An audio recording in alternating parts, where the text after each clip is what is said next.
Pada akhir abad ke-19, sekelompok bandit berkuda memasuki sebuah kota kecil yang tenang bernama Sweetwater. Mereka dipimpin oleh seorang pria tangguh yang dikenal dengan nama Blackjack, dan di sampingnya selalu ada orang kepercayaannya bernama Kevin. Sesampainya di kota, Blackjack memperhatikan keponakannya yang masih muda bernama Sunny tengah bermain bersama anak-anak penduduk.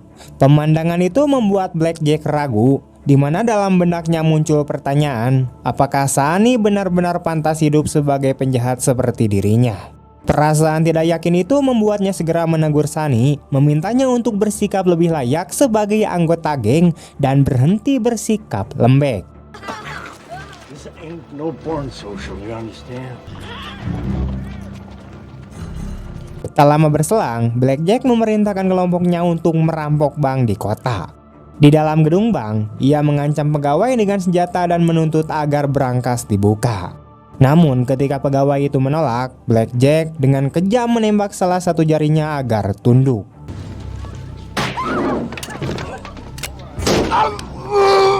Sementara itu, di luar bank, Sunny yang berjaga mulai memperhatikan seorang wanita penghibur bernama Dolly. Demi membuatnya terkesan, Sunny menunjukkan sebuah novel yang sangat ia kagumi, lalu meminta Dolly untuk membubuhkan tanda tangannya. Dolly yang dikenal berhati baik meskipun memiliki reputasi buruk tampak tersentuh. Tapi momen mereka tidak berlangsung lama karena pasukan keamanan kota segera datang. Salah satu anggota geng buru-buru memberitahu Blackjack bahwa pihak berwenang sudah mendekat. Dengan cepat, Blackjack mempersiapkan pelarian. Dalam kekacauan yang terjadi, Blackjack sempat menembak seorang warga kota yang dianggap mengancam keselamatan mereka.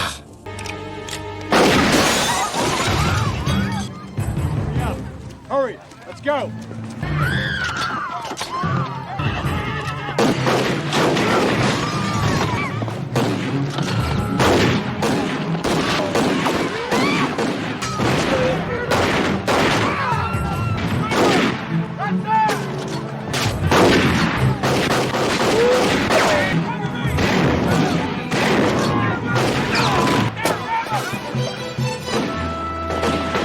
Di tengah baku tembak yang pecah, Sunny melihat bahwa Dolly terkena peluru nyasar.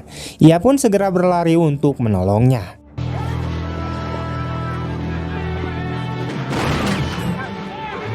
That's right. Come on.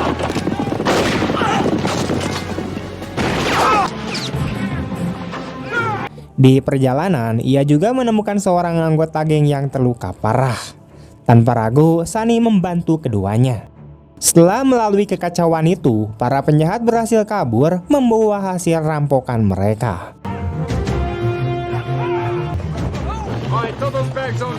Ketika mereka merasa telah cukup jauh dari Sweetwater, Blackjack memutuskan untuk berhenti dan membagi hasil jarahan. Ia juga mengingatkan bahwa mereka sudah kehilangan beberapa orang dan perjalanan berikutnya akan semakin berbahaya. Ia menyadarkan mereka bahwa nyawa lain bisa saja melayang. Badger, yaitu kakak Blackjack yang saat itu tengah terluka cukup serius, tetap bersikeras melanjutkan perjalanan meskipun kondisinya buruk. Maka mereka pun meneruskan pelarian.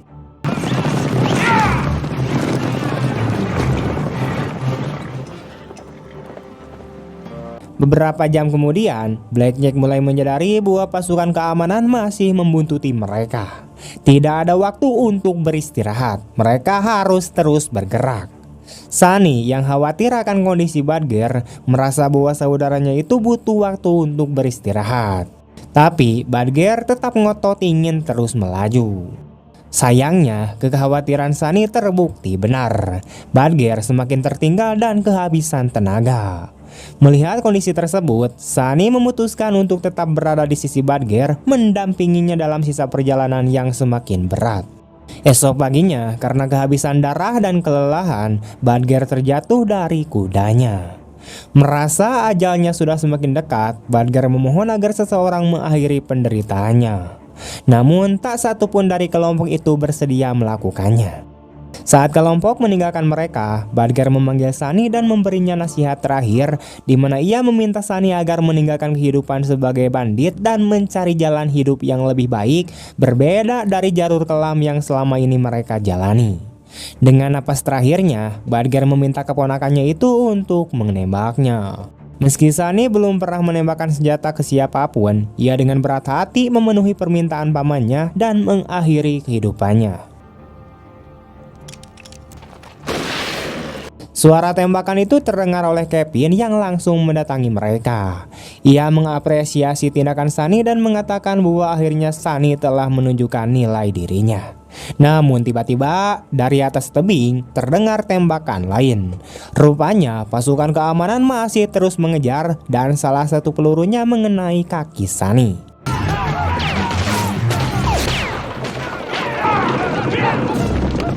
Luka itu memaksa kelompok mereka kembali melanjutkan pelarian, kali ini dalam kondisi yang lebih genting dari sebelumnya, dan baku tembak yang sengit pun sempat terjadi.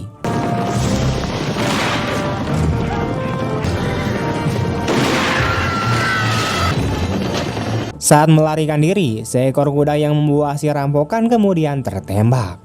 Blackjack sempat mempertimbangkan untuk mengambil kembali uang itu, tetapi Kevin dengan tegas menyarankan untuk meninggalkannya demi menghindari korban lebih lanjut.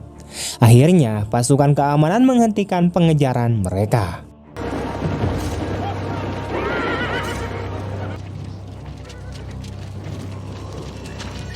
Kelompok Blackjack terus melarikan diri, melewati badai pasir yang ganas yang tidak membuah hasil apapun.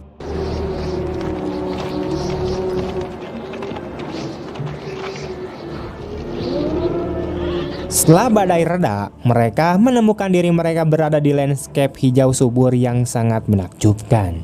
Saat menjelajahi hutan yang tak biasa itu, mereka menemukan seorang pria suku asli Amerika duduk di samping sebuah gerbang yang tampak tak memiliki tujuan. Tak lama kemudian, mereka menemukan sebuah kota kecil yang tenang. Saat mereka memasuki kota itu, penduduk memandang mereka dengan campuran rasa kagum dan waspada. Welcome to Refuge, strangers. Thank you, Sheriff. Problem is, we wasn't due to get paid till we delivered the herd to Sweetwood. We was moving our herd up from Chihuahua when Patches attacked. Sheriff setempat, seorang pria bernama Forrest, maju untuk menyambut mereka. Blackjack lalu mengarang cerita, mengklaim bahwa mereka adalah pengembala yang telah diserang oleh suku Apache dan kehilangan segalanya.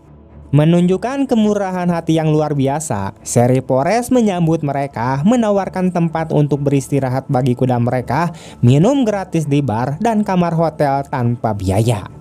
Para penjahat terkejut dengan kebaikan ini, namun tidak melihat alasan untuk menolak. Blackjack kemudian meminta diarahkan ke kantor telegram, pura-pura ingin menghubungi pemilik ternak. Forrest menjelaskan bahwa kota mereka terputus dari dunia luar. Sebelum berpisah, Forrest menugaskan Deputi Glenn untuk membantu mereka dan meminta seorang wanita bernama Rose untuk membawa yang terluka ke dokter. Ia juga mengingatkan agar mereka tidak menggunakan kata-kata kotor di kota ini kecuali saat di bar. Saat Rose mengantar yang terluka, Sunny bertanya sudah berapa lama ia tinggal di sana. Rose menjawab dengan sangat rinci di mana dia telah tinggal 5 tahun, 1 minggu, dan 2 hari. Mereka kemudian disambut oleh Dr. Woods. Thinking what I'm thinking. Yeah, you notice he wasn't packing. Step inside, gentlemen. All right, you're next, son. Saat melihat Sheriff Forrest lagi, Blackjack merasakan keanehan seolah pernah melihat sebelumnya, namun tidak bisa mengingat di mana. Diam-diam ia memberitahu yang lain bahwa penduduk kota itu tidak bersenjata dan akan menjadi sasaran mudah. Sementara itu, Sunny juga merasa pernah melihat Dr. Woods sebelumnya. Sang dokter mengaku pernah tinggal di tempat yang disebut Sunny, tetapi jauh sebelum Sunny lahir. Kemudian Rose menanyai Sunny tentang berapa orang yang telah ia bunuh dan mengapa kelompok mereka yang mengaku pengembala hanya membawa sedikit tali. Sunny menolak menjawab, membuat Rose pergi. Tak tahan memendam, Sunny mengaku bahwa ia hanya membunuh 1 orang, di mana itu seseorang yang memintanya sendiri. Rose sempat menoleh, terlihat terguncang. Sementara itu, Dr. Woods menunjukkan peluru-peluru yang ia keluarkan dari para pengembala itu kepada Sheriff Forrest. Peluru-peluru itu bukan jenis yang digunakan oleh suku Indian, membuat Forrest curiga bahwa kelompok ini bukan seperti yang mereka katakan. Namun demikian, Forrest menyatakan keinginannya agar mereka pergi dari kota dengan damai. About as much chance of that as a one-legged man and a... Getting out of this jackpot, I'm pinning it on Forrest. And maybe they'll drop us a little thank you note on the way out of town. Glenn tidak setuju dan ingin mengusir mereka, tapi yang lain mendukung keputusan Forrest. Malam itu, Sunny bergabung dengan yang lain di bar. Di luar, Blackjack bertemu dengan Woods dan memperkenalkan diri dengan nama palsu sebagai Jack Smith. Ia mengundang Woods untuk minum, tapi sang dokter dengan sopan menolak. Saat Woods pergi, Blackjack tak bisa menghilangkan perasaan bahwa ia mengenal dokter itu dari suatu tempat. Saat matahari terbenam, lonceng gereja kemudian berbunyi. Kelompok Blackjack memperhatikan warga kota berjalan menuju gereja, termasuk pemilik bar. Mereka menyimpulkan bahwa kota ini sangat religius.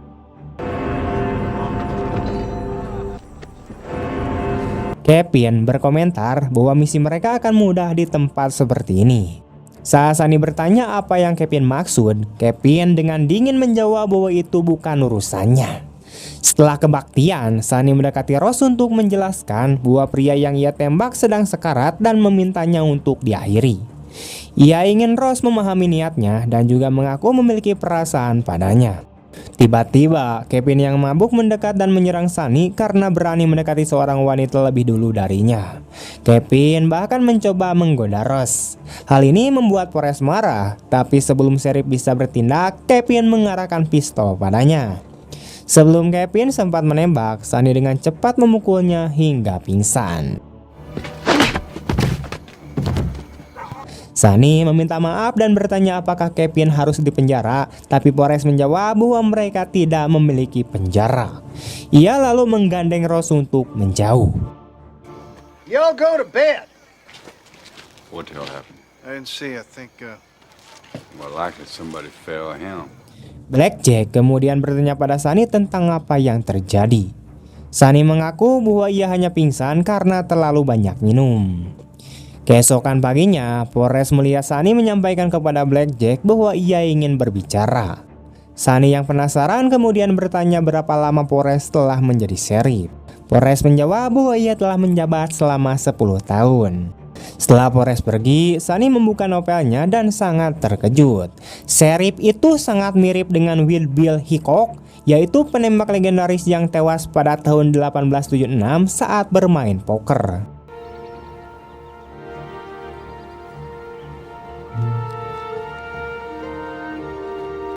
Dalam pertemuan yang terjadi setelahnya, Forrest menyampaikan kekhawatirannya atas perilaku Kevin dan meminta Blackjack untuk mengendalikan anak buahnya.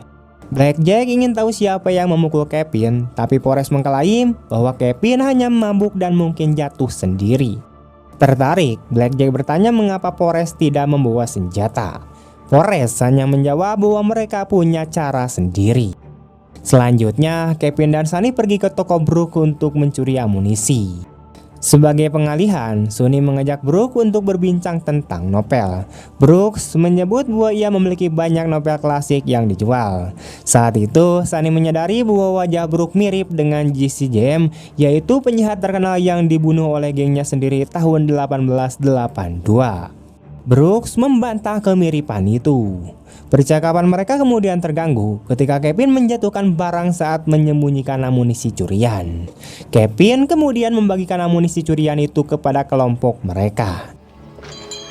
thank you, sir.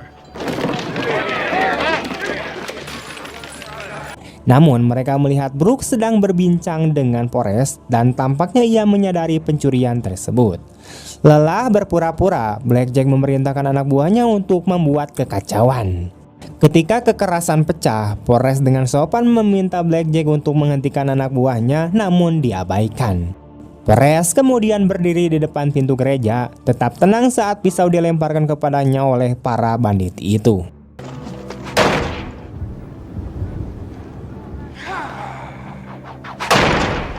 Saat penyerang ketiga bersiap melempar, kilat menyambar salah satu anak buah Blackjack hingga almarhum. Semua orang pun terdiam.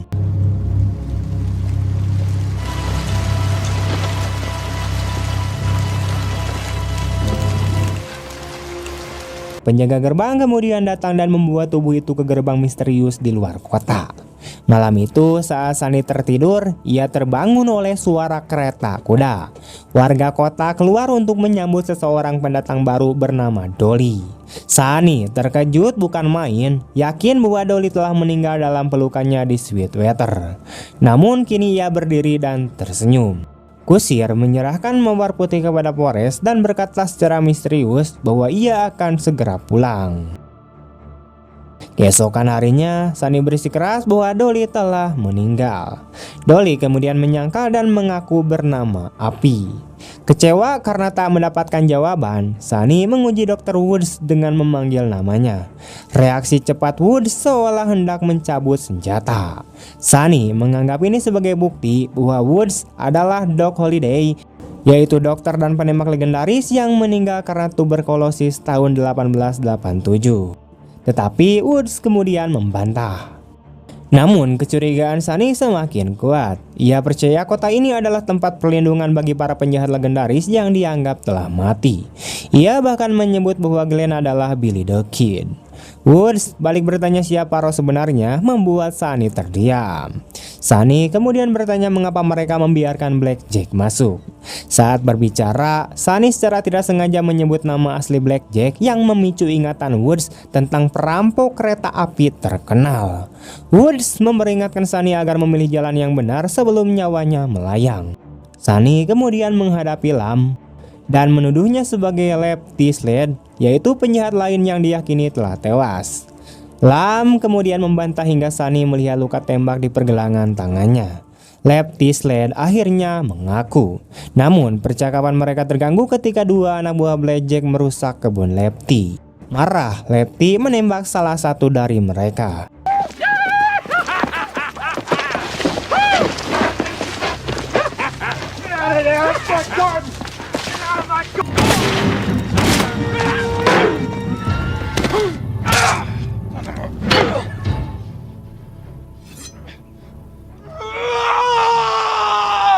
Namun segera setelah itu ia pun menyesal, berteriak dan menangis.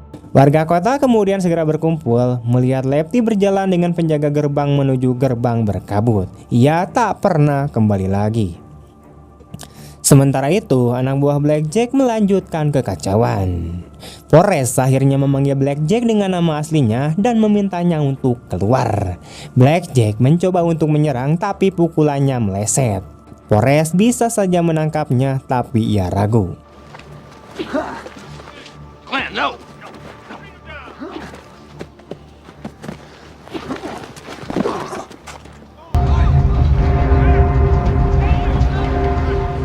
What the hell is that?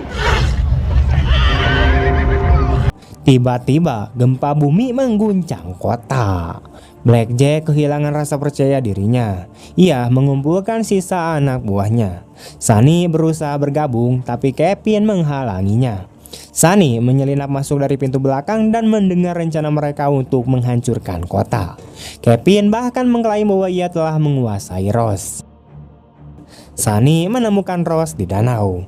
Ia melihat memari leher Ross sebagai bekas luka Lefty. Ross mengaku bahwa ia adalah wanita pertama yang digantung di Arizona, Betty MC Cole, di mana ia membunuh ayahnya yang kejam, tapi orang-orang lupa ia telah disiksa sejak usia 12 tahun. Pengakuan Ross akhirnya membuat Sunny menyadari bahwa kota ini adalah kesempatan kedua bagi para penjahat. Ross setuju untuk memberitahu Forrest dan warga. Tear up the town. I heard him say it. But you're gonna have to ride out with them when they leave tomorrow. Di gereja, Sunny belajar bahwa setiap orang di kota ini harus bertahan selama 10 tahun untuk menebus dosa dan mendapatkan keselamatan. Satu kesalahan saja bisa menghancurkan segalanya. Sunny kecewa karena mereka tidak ingin melawan. After what happened to Brother Lamb, I ain't about. Well, then at least stand up to him and take a few of them down with We you. go up against the Britain gang armed, we're doomed. For 10 years, neither inflicting nor attracting harm. You think some of you used to be my hero?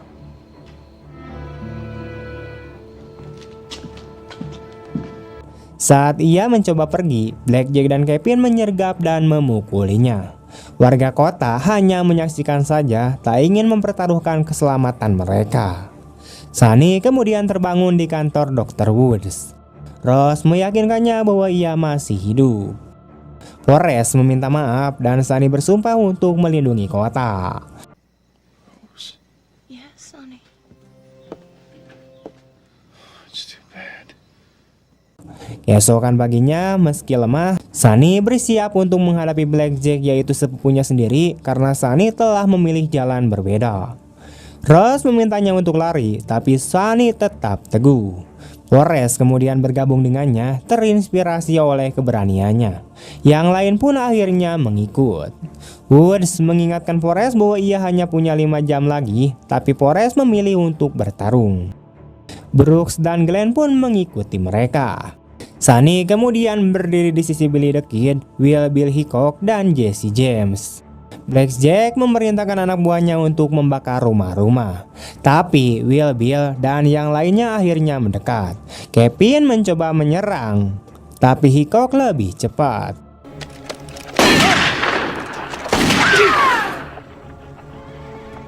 I have no mother.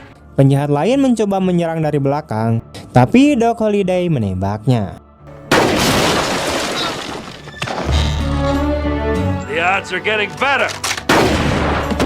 Pertempuran sengit pun terjadi. Para penjahat akhirnya dikalahkan. Setelah suasana tenang, Ross akhirnya memeluk Sunny. Kevin marah dan kemudian menembaknya.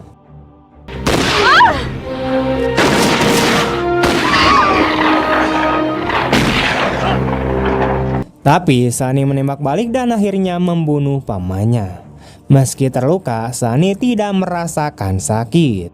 Forrest menyadari bahwa Sunny mendapatkan kesempatan kedua dan kemudian menyambutnya. Namun Blackjack muncul untuk duel terakhir. Wild Bill Hickok. I reckon the odds are against me now. Put that gun belt back on. We got one thing left to settle. That's you and me. Look at Blackjack Britton.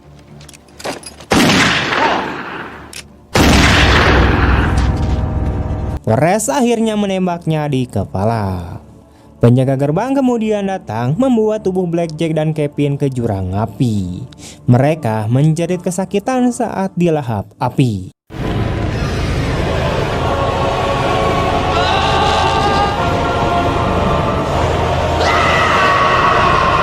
Forrest, Glenn, Brooks, dan Woods bersiap untuk menghadapi nasib mereka.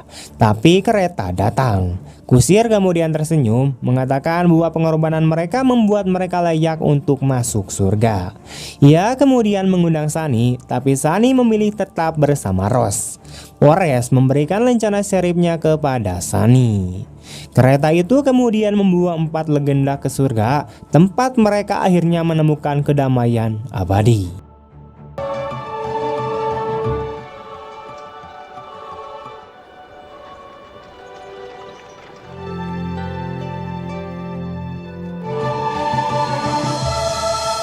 Tamat! Pesan moral dalam film ini adalah bahwa setiap manusia, seburuk apapun masa lalunya, tetap memiliki peluang untuk berubah dan menebus kesalahan-kesalahan beserta dosa-dosanya. Penebusan bukanlah soal menghapus masa lalu, tetapi tentang keberanian untuk memilih jalan yang lebih baik di masa depan. Kota misterius itu bukan sekedar tempat pelindungan, melainkan simbol dari kesempatan kedua, sebuah ruang bagi mereka yang mau memperbaiki diri, mengalahkan godaan, dan menebus dosa dengan perbuatan. Pengorbanan, keberanian, dan niat tulus untuk melindungi orang lain adalah jalan menuju keselamatan yang sejati. Dalam kehidupan ini selalu ada waktu untuk berubah, untuk melawan sisi gelap dalam diri kita dan menjadi pribadi yang lebih baik. Karena pada akhirnya keselamatan tidak hanya datang dari siapa kita di masa lalu, tetapi dari siapa kita memilih untuk menjadi hari ini.